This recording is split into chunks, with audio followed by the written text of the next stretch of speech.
When you were in R&B and production, did you know people like Chucky and Warren Campbell and Quick and those guys Oh, growing up as let me kids? tell you the story.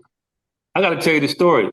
When we first, Hell yeah, I was in the studio with them. our first Chucky session taught me was how to use with Chucky SSL. Booker. Oh, go ahead, Yeah, Mike. we see Chucky Booker. Yeah, we were in a room when we were recording our first album. Chucky Booker was next door. We seen him do spread my wings right in front of our face. Are you serious? Um, he- oh yeah, I Air mean LA. yeah, I mean Chucky Booker is personally one of my greatest inspirations to be able to be a producer and be successful, a writer and be successful, a music conductor and be successful. And we learned a lot from him. We learned that mixing board, a lot of things from Chucky Booker. Shout out. Okay. Yeah, yeah, I'll Mhm. send him a message. I SSL. didn't realize I should have told. I didn't know you knew him. I could. I would have sent him a message to tell Oh, him. oh my God. Yeah. Oh yeah. What about Yeah. someone like D. Levant? D. Levance. Okay, that's Eric knew him Yeah, he'll first. tell you. Eric introduced us, yeah, to D. D. Levance. So that Levance. was Eric. That's Eric knew him Eric. first. He sure Yeah, did. yeah. That's Yeah. funny. Yeah, yeah. No, Another in fact, incredible dude. Yeah. D. Levance is talented.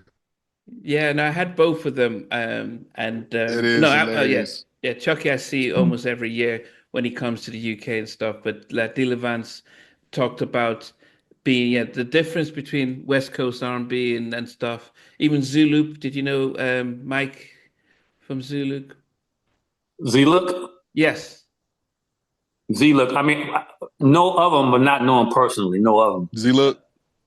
Yeah, yeah. Yeah. So they were another sort of West Coast, Hmm. West Coast group. Okay, but it- but for your because for yourself, Mike, who were your sort of people that you were looking at? Because I know Phil talked about the Gap Band being from Oklahoma, but for Oh yourself, my man, man. Let me tell you, my dad had me listening to. I grew up on Steely Dan, Earth, Wind and Steely. Fire, Oh wow. um, um, Elton John.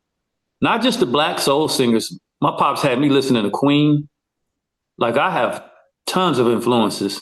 That's why I can always go different places. Mm. Um, so growing up Hmm. listening to them, I mean, it was just it's man, Swing Out Sister, Omar from the UK. Yeah, Philip hit yeah. me to Philip hit me to Omar when I was 18 years old. Yeah, Omar's and that's when and him and Philip are friends. Like, Okay.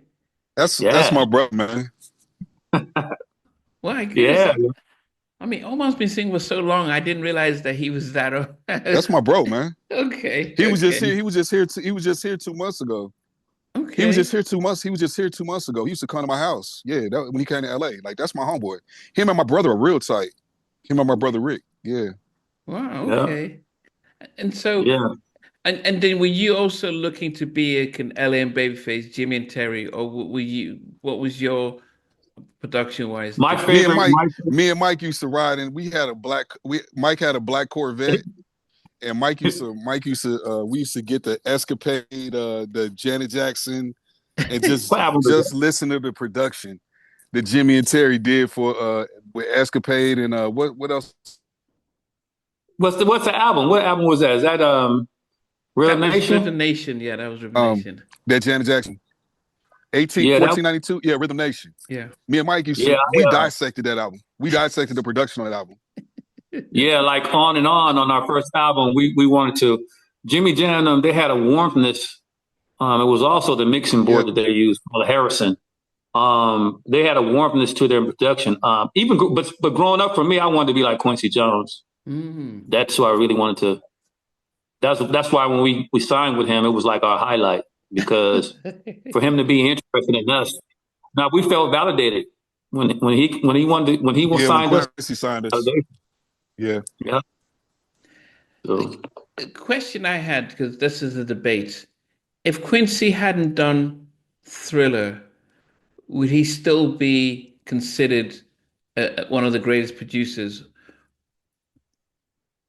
I think so. I mean, because he had so much film and What television. about what about hold on, Mike. Let me yeah, You would what about Love Times Love with George Benson? What about uh the Dude album? What about I mean, come on, man, Off the Wall. Don't get me Brothers started. Johnson. Like it's Brothers Johnson. I mean, those albums are incredible, man. Like The Yeah, production and is crazy. Soul But bouncing over. yeah, what about the soul? What about all the charts he wrote out? You know what Yeah, I'm saying? With Frank Sinatra, like the dude was something else, man. I miss him too. yeah. He was man. Me and Mike got a funny story about vodka cranberry and KFC at at Quincy's house. Okay. Okay. I ain't gonna tell it. It's what I a ain't lot gonna of tell people it. think. I ain't gonna tell it right now. But me and Mike went up to Quincy's house one time. I mean, that dude was funny. I'll leave it at that. We had a good time. I know maybe people think, some people may think without Thriller, but if you really knew his body of work, I mean, it's Hmm. just, you can't arrange for Frank Sinatra at 17 years old. And like, you can't have charts and you have your own soul bossa nova and all the television shows from Sanford and Son. I mean, the dude has like 90 nominations. I don't know how many Grammys he has, 60, something like that. He's number one. Yeah, that should answer it. Yeah, that's it. Yeah. Mm. Plus, He's with number, all the people, you got to look at Quincy's tree. You got to look at the artists that Quincy worked with: Tevin Campbell, Tamia, Mhm. El DeBarge. I could go on and on. Working with Rod Temperton and Bruce Swedeen and Right. Greg Gaines and all these incredible musicians, like Mm. and they all Yeah. respected it. Everybody loved him. So Yeah. And he's it a is cool what it guy. is. Very, very cool guy. Very, He was. yeah, he would throw gems at you. He'll go, silence is a note, Mike. Like if you think you're working and you putting too much in, he said, stop, that's too much. He says, silence is a note, it's just silent. And I'm like, what do you mean? He says, because when you're silent, it gives more passion when it comes back in. So it makes it more of an impact when you come back in if you stay silent sometimes. And that gives songs dynamics. I'll never forget that. Never, ever. Wow. Yeah, I think I think for those of us who are not musicians or singers and songwriters or producers, we know Quincy because he produced the two biggest selling albums ever. So it became like, oh, and then anytime when he passed, they always would say he did Thriller, he did Bad, he worked with Yeah. Michael. So that's what the average person knows about him. Hey guys, thanks for watching. Thanks for being a part of Halftime Chat. Please remember to subscribe, share, and comment. But most importantly, why don't you become a member of Halftime Chat? We've got amazing videos, amazing perks, and being able to support the channel. But anyway, thanks for watching. Take care. I never participated in that category. And somewhere in between us for even loving us, on which I did miss you with.